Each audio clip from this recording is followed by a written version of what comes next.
ഡോക്ടറെ, ഇപ്പൊ നോർമലായിട്ട് കണ്ടുവരുന്ന ഒരു പ്രശ്നമല്ലേ ഈ പല്ലുപുളിപ്പ്? അതിന് നമുക്ക് വീട്ടിൽ എന്തെങ്കിലും ഹോം റെമഡീസ് ചെയ്യാൻ പറ്റുമോ? അതെ, നോർമലായി കണ്ടുവരുന്ന ഒരു പ്രശ്നമാണ് ഈ പല്ലുപുളിപ്പ് എന്നുള്ളത്. അത് നമുക്ക് ആദ്യം ചെയ്യേണ്ടത് അതിൻ്റെ കാരണം എന്താണെന്ന് കണ്ടുപിടിക്കുക എന്നുള്ളതാണ്. കോമൺ ആയിട്ട് പല്ലുപുളിപ്പ് വരാനുള്ള ഒരു കാരണം എന്ന് പറഞ്ഞാൽ ഇനാമൽ നഷ്ടപ്പെട്ടു പോകുമ്പോഴാണ്. നമ്മൾ ശക്തിയായി ബ്രഷ് ചെയ്യുന്ന അവസ്ഥയിൽ നല്ല ഹാർഡ് ബ്രിസിൽസ് ഒക്കെ ഉപയോഗിച്ച് ബ്രഷ് ചെയ്യുന്നെങ്കിൽ ഇനാമൽ കുറേ നാൾ തേച്ച് കഴിയുമ്പോൾ ഇനാമൽ നഷ്ടപ്പെട്ടു പോകാനുള്ള സാധ്യതയുണ്ട്.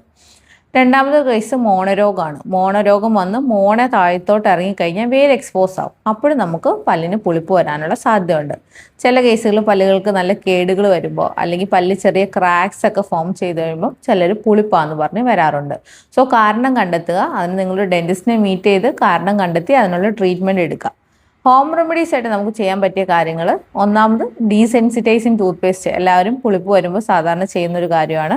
പല ബ്രാൻഡ്സും മാർക്കറ്റിൽ അവൈലബിൾ ആണ്. ഏതെങ്കിലും ഒരെണ്ണം വാങ്ങിച്ച് നിങ്ങൾക്ക് ഉപയോഗിക്കാവുന്നതാണ്. പിന്നെ നിങ്ങൾക്ക് ചെയ്യാൻ പറ്റുന്നത് സലൈൻ ഗാർഗിളിംഗ് ആണ്. ഉപ്പുവെള്ളം കവിള് കൊള്ളുക. ഒരു പരിധിവരെ ചിലപ്പോൾ ചിലർക്ക് ആശ്വാസം കിട്ടിയേക്കാം.